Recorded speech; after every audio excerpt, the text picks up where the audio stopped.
ሰላም የተከበራችሁ የኢትዮ ታይምስ ቤተሰቦቻችን እንደምን ቆይታችኋል? እሳቱ የተመረጡ አዳዲስ መረጃዎችን ይዘንላችሁ ቀርበናል። በቅድሚያም አርዕስተ ዜና።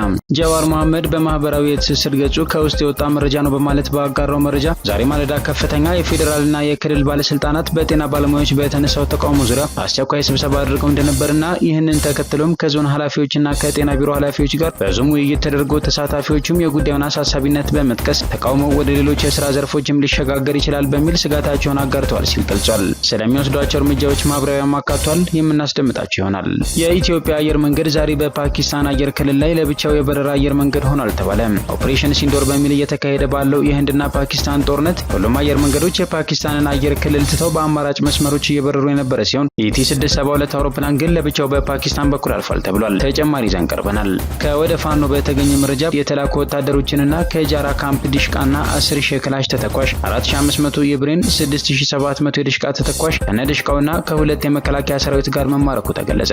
የአማራ ፋኖ በጎጃም ጃዊ መከተል 4ኛ ክፍለ ጦር የነጋሽ ብርጌድ በትናንትናው ዕለት ባደረገው ውጊያ 25 የመንግስት ኃይል መሞታቸውን ጠቅሶ 15 ከባድና ቀላል ቁስለኛ ማድረግ መቻሉን ሲያመለክት በዛሬው ዕለት ከ25 በላይ የአማራ ፋኖ ጎንደር ጠቅላይ ግዛት እዝ የአጼዎቹ ክፍለ ጦር አባላት የነበሩ ከነትጥቃቸው የአማራ ፋኖ አንድነት በጎንደር ታድሎ ብርሃን ክፍለ ጦርን ተቀላቅለዋል ተብሏል። ዝርዝር መረጃውን የምናስደምጣቸው ይሆናል። የአሜሪካና ቻይና ባለስልጣናት በሁለቱም የዓለም ግዙፍ ምጣኔ ሀብት ባለቤቶች መካከል የተከሰተውን የንግድ ጦርነት ለማርገብ በዚህ ሳምንት ንግግር እንደሚጀምሩ ተገለጸ። የዓለም አቀፍ የንግድ ባለሙያዎች የሀገራቱ ንግግር በርካታ ወራትን እንደሚፈጅ እየተናገሩ ነው። ሌላኛው መረጃችን ነው። ውድ የኢትዮ ታይምስ ቤተሰቦቻችን እነዚህንና ሌሎችም ያልተሰሙ አዳዲስ መረጃዎችን ለማድመጥ እስከ መጨረሻው ድረስ ላይክ፣ ሼር እና ሰብስክራይብ በማድረግ አብራችሁ እንድትቆዩ በአክብሮት እንጋብዛለን።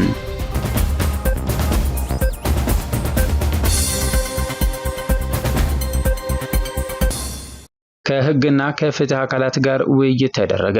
የአማራ ፋኖ በጎጃም 8ኛ በላይ ዘለቀ ክፍለ ጦር ደባይ ጮቄ ብርጌድ ስር 4ኛ ሻለቃ በሚንቀሳቀስበት በ5 ቀበሌዎች የሚገኙ የጎበዝ አለቃና ማህበራዊ ሸንጎ ኃላፊዎች ጋር ውይይት መደረጉን የክፍለ ጦሩ ህዝብ ግንኙነት መምሪያ አስታውቋል። በውይይቱ የመልካም አስተዳደር ችግሮችን፣ የፍትህ አሰጣጥ፣ ወንጀለኞችን የመመርመርና በቁጥጥር ስር የማዋል እንዲሁም የመምከርና ወንጀልን የመከላከል መንገዶች፣ በማህበራዊ አገልግሎቶችና መሰረታዊ ልማቶች እንዲሁም በሌሎች ጉዳዮች ዙሪያ ውይይት ተደርጓል ተብሏል።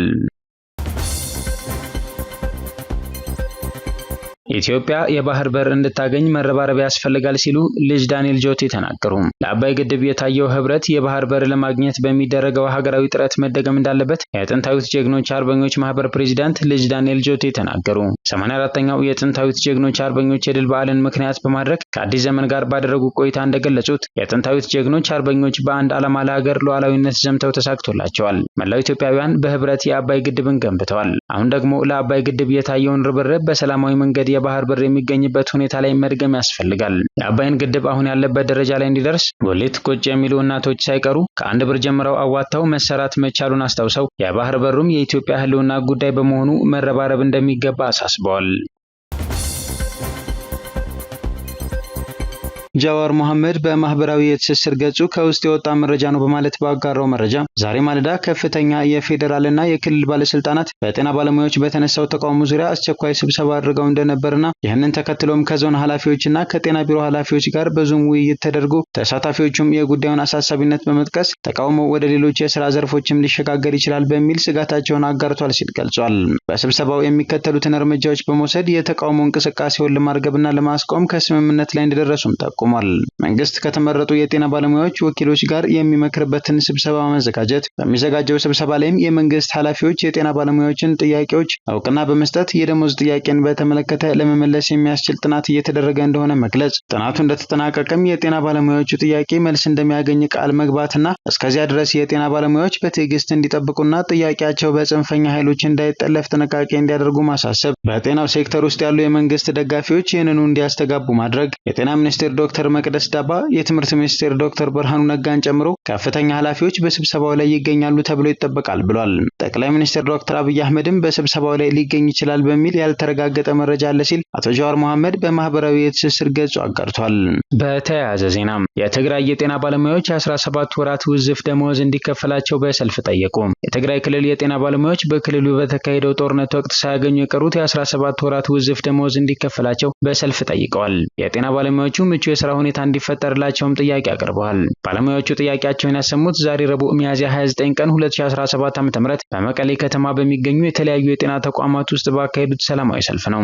ከዛሬ ጀምሮ ለ3 ተከታታይ ቀናት በክልሉ በሚገኙ የተለያዩ የጤና ተቋማት እንደሚካሄድ የተገለጸውን ይህንን ሰላማዊ ሰልፍ የጠራው የትግራይ የጤና ባለሙያዎች ማህበር ነው። የማህበሩ ፕሬዚዳንት ዶክተር ፍስሐ አሸብር የጤና ባለሙያዎች በትግራይ ጦርነት ወቅት በስራ ገበታቸው በመገኘት ለህዝብ አገልግሎት ሲሰጡ መቆየታቸውን አስታውሰዋል። የጤና ባለሙያዎቹ የህክምና አገልግሎት ሲሰጡ የቆዩት ለ17 ወራት ያህል ደሞዝ ሳይከፈላቸው እንደነበረም ጠቁመዋል።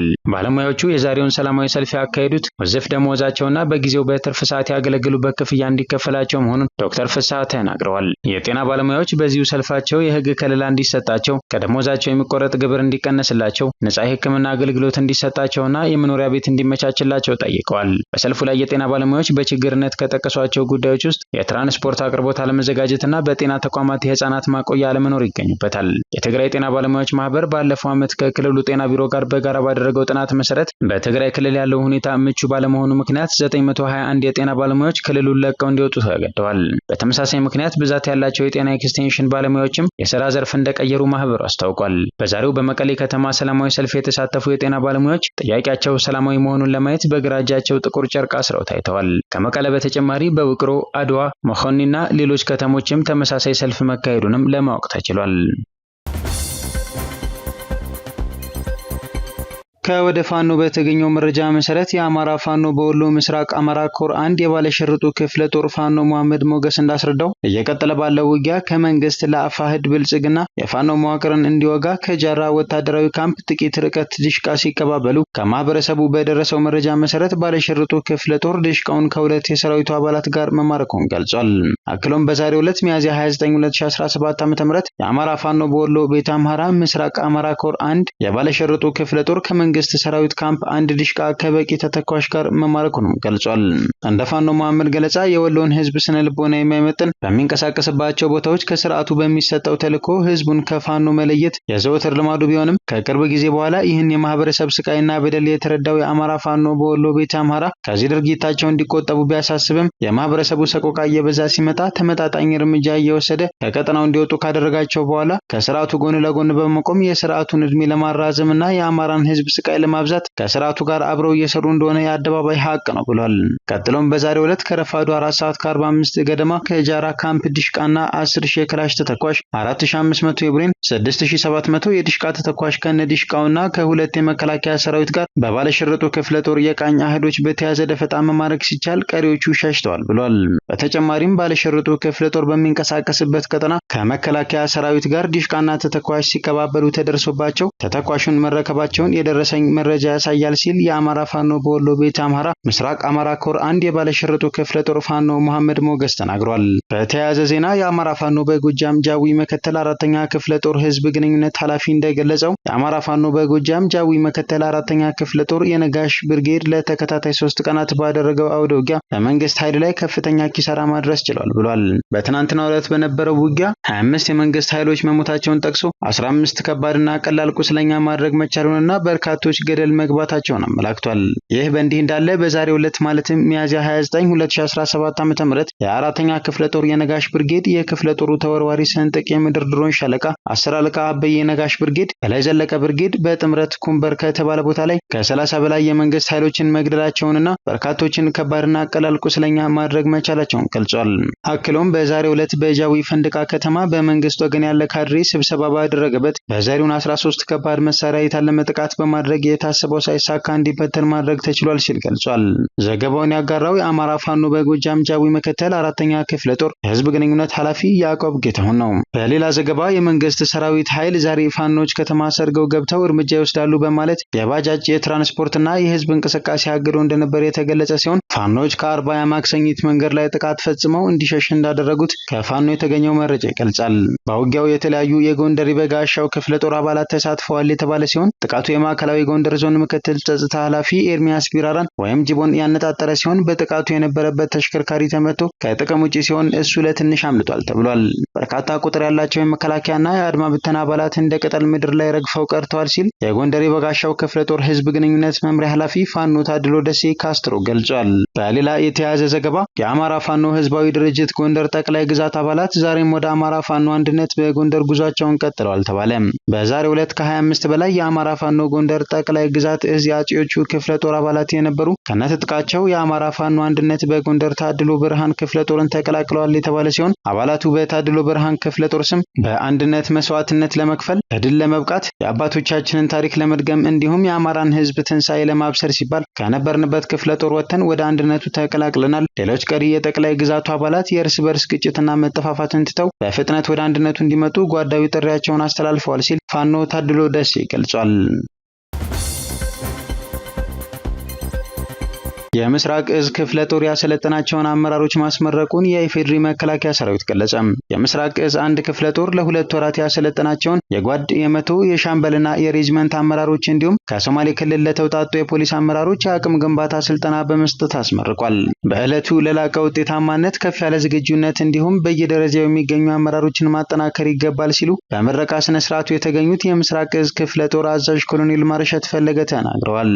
ክፍለ ጦሩ የሰራዊቱ ራዕይ ተልዕኮና ዓላማውን መሰረት በማድረግ በተሰማራበት ምስራቁ የሀገራችን ክፍል በሀገርና በህዝብ ላይ የሚሰነዘር ማንኛውንም ጥቃት በብቃት በመከላከል ሰላምና ደህንነትን የማረጋገጥ ስራ እያከናወነ እንደሚገኝ አንስተዋል። የክፍለ ጦሩ አመራርና አባላት ከሌሎች የጸጥታ ተቋማት ጋር በመቀናጀት የህይወት መስዋዕትነት በመክፈል የህግ የበላይነትን እያስከበሩ ሰላምና ደህንነትን እያረጋገጡ ይገኛሉ ብለዋል። አመራሮች በበኩላቸው በሀገራችንና በህዝባችን ከውስጥና ከውጪ ጸረ ሰላም ኃይሎች ሊቃጣ የሚችልን ማንኛውንም ጥቃት ለመመከትና አህዷችንን ለማሰልጠን የወሰድነው ስልጠና በቂ አቅም ፈጥሮልናል ብለዋል።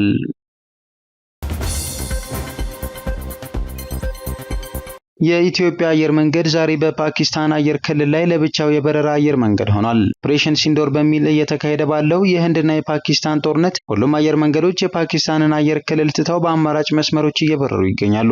የፍላይት ራዳር መረጃ እንደሚያሳየው ግን በዚህ አየር ክልል ያለፈ ብቸኛው አውሮፕላን የኢትዮጵያ አየር መንገድ ሆኗል። ይህ አውሮፕላን በበረራ ቁጥር ET672 የተመዘገበ ሲሆን ከአዲስ አበባ ተነስቶ ወደ ደቡብ ኮሪያ ዋና ከተማ ሴውል የሚጓዝ ነበር። ፍላይት ራዳር በኤክስ ገጹ ላይ ባሰፈረው ጽሑፍ ምንም እንኳን እስካሁን የፓኪስታን አየር ክልል የተዘጋ ባይሆንም ሁሉም አውሮፕላኖች ከአየር ክልል ውጪ ሆነው እየተጓዙ ነው። ET672 አውሮፕላን ግን ለብቻው በፓኪስታን በኩል አልፏል ብሏል። ይህ በእንዲህ እንዳለ የኢትዮጵያ አየር መንገድ ይህ አውሮፕላን ካለፈ በኋላ ፓኪስታን የአየር ክልሏን በጊዜያዊነት መዝጋቷን ሮይተርስ ዘግቧል።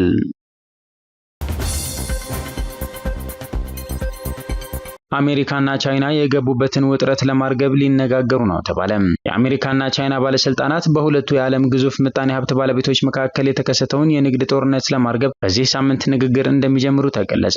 የቻይና ምክትል ጠቅላይ ሚኒስትር ሂ ሊፊንግ የፊታችን አርብ በስዊዘርላንድ ይጀምራል ተብሎ በሚጠበቀው ንግግር እንደሚሳተፉ የሀገሪቱ ውጭ ጉዳይ ሚኒስቴር አስታውቋል። የአሜሪካ ግምጃ ቤት ጸሐፊ ስካት ቤሰንትና የዩናይትድ ስቴትስ የንግድ ወኪል ጄሚሰን ጊሪር ዋሽንግተንን ወክለው በንግግሩ እንደሚሳተፉ በቢሮቻቸው በኩል ገልጸዋል። ፕሬዚዳንት ዶናልድ ትራምፕ ወደ ዋይት ሃውስ ዳግም ከተመለሱ በኋላ ከቻይና በሚገቡ ምርቶች ላይ እስከ 145% ታሪፍ ጥለዋል። ቤጂንግ ለዚህ እርምጃ አጸፋ የሰጠች ሲሆን በአንዳንድ የአሜሪካ ምርቶች ላይ እስከ 125% ቀረጥ መጣሏን አስታውቃለች። የዓለም አቀፍ የንግድ ባለሙያዎች የሀገራቱ ንግግር በርካታ ወራት እንደሚፈጅ ተናግረዋል። ንግግሩ የቻይና ምክትል ፕሬዚዳንት ሃንዜንግ የዶናልድ ትራምፕን በዓለ ሲመት ከታደሙ በኋላ በከፍተኛ ባለስልጣናት ደረጃ የሚደረግ የመጀመሪያው ግንኙነት ነው። የአሜሪካ ግምጃ ቤት ጸሐፊ ቤሰንት የዓለም አቀፍ የምጣኔ ሀብት ስርዓቱን ለማስተካከልና የሀገራቸውን ጥቅም ለማስከበር ንግግሩን በጉጉት እየጠበቁ እንደሆነ ተናግረዋል።